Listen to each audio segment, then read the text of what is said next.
Magandang umaga Pilipinas, narito na po ang miglagay na panahon ngayong araw ng Friday, 27 June 2025. Base po sa ating synoptic situation, southwest monsoon pa rin ang makakapekto sa kanlurang bahagi ng Luzon, Visayas at Mindanao. Samantala, meron tayong isang low pressure area na nasa labas ng ating Philippine Area of Responsibility. Ito ay nasa layo ng 1,685 kilometers southern Luzon.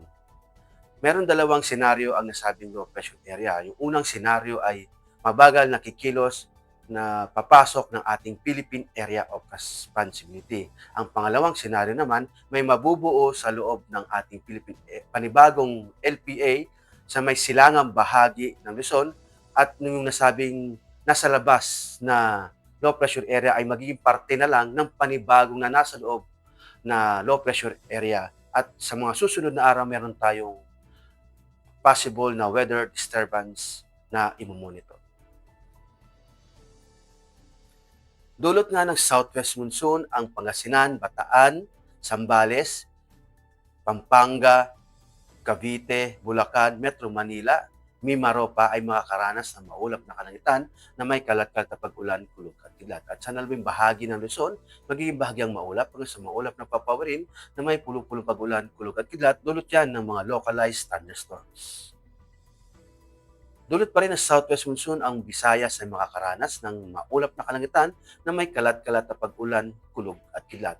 At sa Mindanao, maging bahagyang maulap hanggang sa maulap na papawirin na may pulong-pulong pag-ulan, kulog at kidlat. Dulot pa rin yan ng southwest monsoon.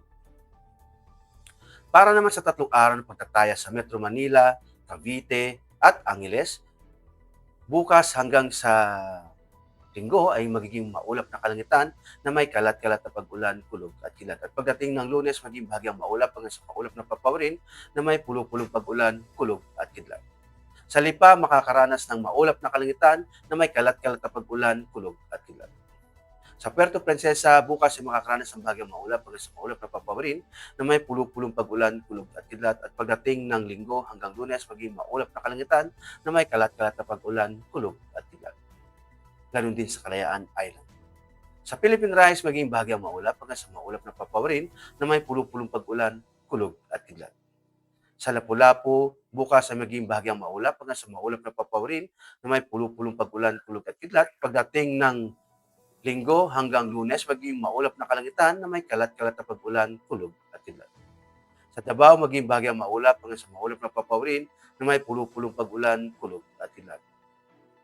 Sa Zamboanga, maging bahagyang maulap hanggang sa maulap na papawirin na may pulong-pulong pag-ulan, kulog at kilat. At pagdating ng Linggo hanggang Lunes, maging maulap na kalangitan na may kalat-kalat na pag-ulan, kulog at kilat. Para naman sa astronomical information ng araw ay sisikat ng 0530 at tulubog din naman ng 1829. Para sa moon illumination, meron tayong 5%. At para manatiling updated sa lagay-at-raya ng panahon, i-follow lang ang Air Force Weather Center sa aming mga social media accounts. Sa ngalan ng aming commanding officer na si Colonel Alvin Jan Cugador, PAP GSC, ako po si Technical Sergeant Brian Benedict V. Arcilla, Weather Forecaster ng Air Force Weather Center. Muli, maraming salamat po.